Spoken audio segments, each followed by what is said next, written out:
Assalamualaikum warahmatullahi wabarakatuh. Alhamdulillahirabbil alamin, wassalatu wassalamu ala asrofil anbiya'i wal mursalin wa ala alihi washabihi ajmain. Amma ba'du. Pertama-tama, marilah kita bersyukur atas kehadiran Allah Subhanahu wa taala yang telah memberikan kita kesempatan dan kesehatan. Salawat selalu kita curahkan kepada Nabi Muhammad sallallahu alaihi wasallam yang telah memberikan kita syafaatnya dan kesehatan dan memberikan kesehatan untuk kita. Yang saya hormati Ibu Sri Rahmayanti, MSI, dalam membahas materi presentasi tentang landasan sosiologis dan antropologis. Dalam membahas materi ini, saya akan membahas tentang landasan sosiologis dan antropologis pendidikan. Landasan sosiologis dan antropologis pendidikan mencakup beberapa sub, yaitu yang pertama, individu masyarakat kebudayaan. 2. Pendidikan sosiologis dan enkulturasi. 3. Pendidikan sebagai peranata. 4. Pendidikan normal, formal, dan non-formal. 5. Pendidikan masyarakat dan kebudayaan. 6. Pola-pola kegiatan sosial. 7. Pola-pola sikap guru kepada siswa dan implikasinya terhadap fungsi dan tipe guru. Baiklah, yang pertama itu ada individu, masyarakat, dan kebudayaan. Masyarakat adalah kelompok manusia yang telah hidup dan bekerja sama yang adanya interaksi sosial yang cukup lama. Kebudayaan yaitu sebagai suatu kompetisi dari ide, gagasan, nilai-nilai, norma, dan peraturan. Sedangkan individu yaitu adalah organisasi tunggal atau dia berdiri sendiri. Dan yang kedua itu ada pendidikan sosialisasi dan enkulturasi. Pendidikan sosialisasi dan enkulturasi itu mencakup dua bagian, yaitu individu dan masyarakat.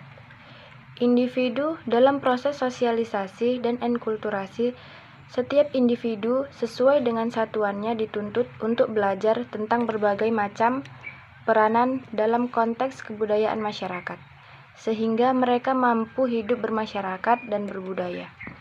Sedangkan masyarakat yaitu sosialisasi dan enkulturasi merupakan fungsi masyarakat dalam rangka mengantarkan setiap individu dalam kehidupan bermasyarakat dan berbudaya. Sosialisasi adalah proses anak belajar menjadi seorang anggota yang berpartisipasi dalam masyarakat. Sedangkan enkulturasi adalah proses individu belajar, cara berpikir, bertindak yang mencerminkan kebudayaan masyarakat. Kebudayaanlah yang menentukan arah dan cara-cara sosialisasi yang dilaksanakan masyarakat. Proses sosialisasi terjadi juga proses enkulturasi atau pembudayaan. Dari sudut sosiologi dan pendidikan, identik dengan sosialisasi. Sedangkan dari sudut antropologi, pendidikan identik dengan enkulturasi. Yang ketiga itu ada pendidikan sebagai peranata sosial. Peranata sosial adalah perilaku terpola yang digunakan oleh suatu masyarakat untuk memenuhi kebutuhan dasarnya. Peranata pendidikan merupakan salah satu peranata sosial dalam proses sosialisasi dan enkulturasi untuk mengantarkan individu ke dalam kehidupan bermasyarakat dan berbudaya, serta menjaga kelangsungan evinisnya. Yang keempat itu ada pendidikan formal, informal, dan non-formal.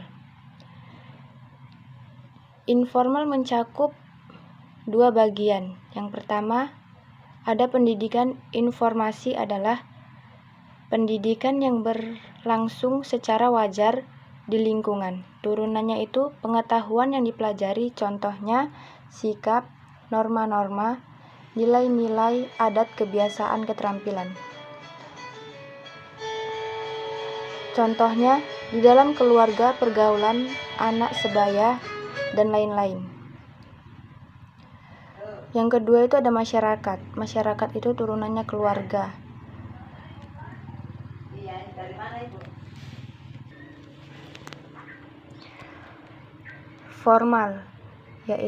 Formal memiliki dua bagian, yaitu komponen dan fungsi. Komponen itu peserta didik, guru, dan kurikulum, sedangkan fungsi formal yaitu transmisi kebudayaan, sosialisasi, integrasi sosial. Non-formal adalah jalur pendidikan di luar pendidikan formal yang dapat dilaksanakan secara struktur dan berjenjang. Fungsi non-formal mengembangkan potensi peserta didik dengan penekanan pada jangkauan penguasaan pengetahuan potensi peserta didik dengan penekanan pada pengembangan sikap dan kepribadian profesional.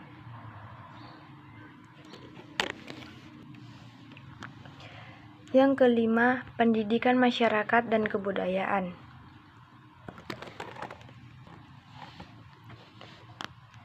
Masyarakat dan kebudayaan berhubungan juga dengan pendidikan. Begitu juga dengan pendidikan berhubungan dengan masyarakat dan kebudayaan.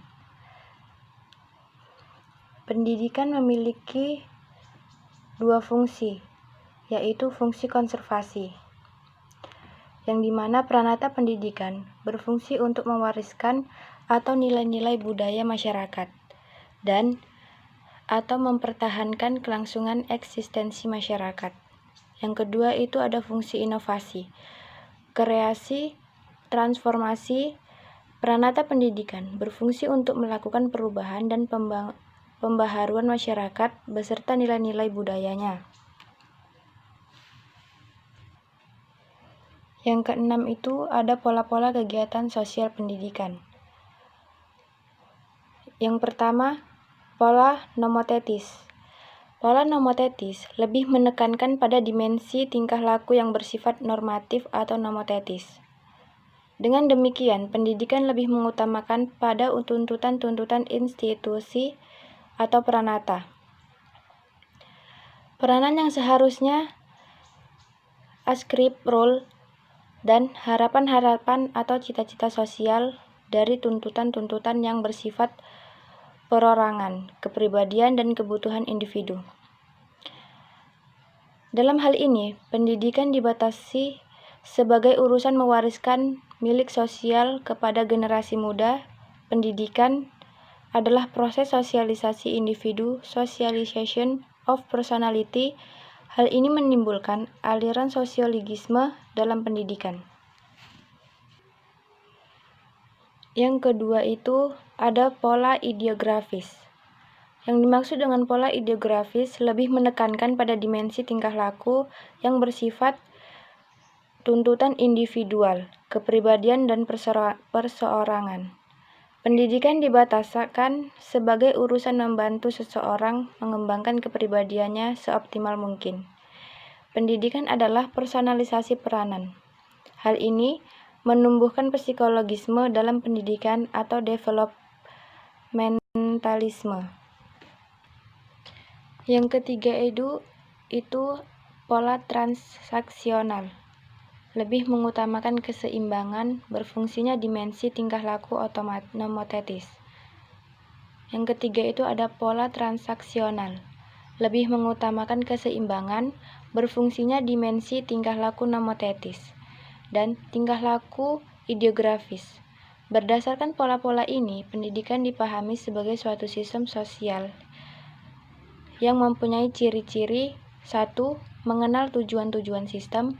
2. Harapan sosial bersifat rasional. 3. Individu mempunyai kelompok dengan suasana emosional yang sama. Yang ketujuh itu ada pola sikap guru kepada siswa dan implikasinya terhadap fungsi dan tipe guru.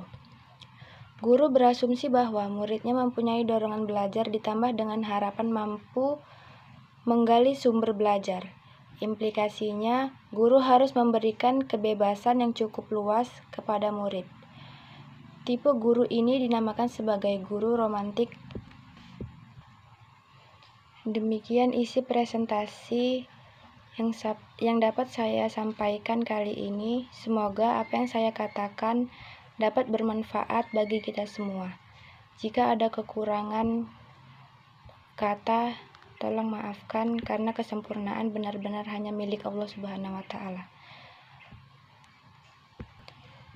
Baiklah, saya ucapkan wabillahi taufiq wal hidayah. Wassalamualaikum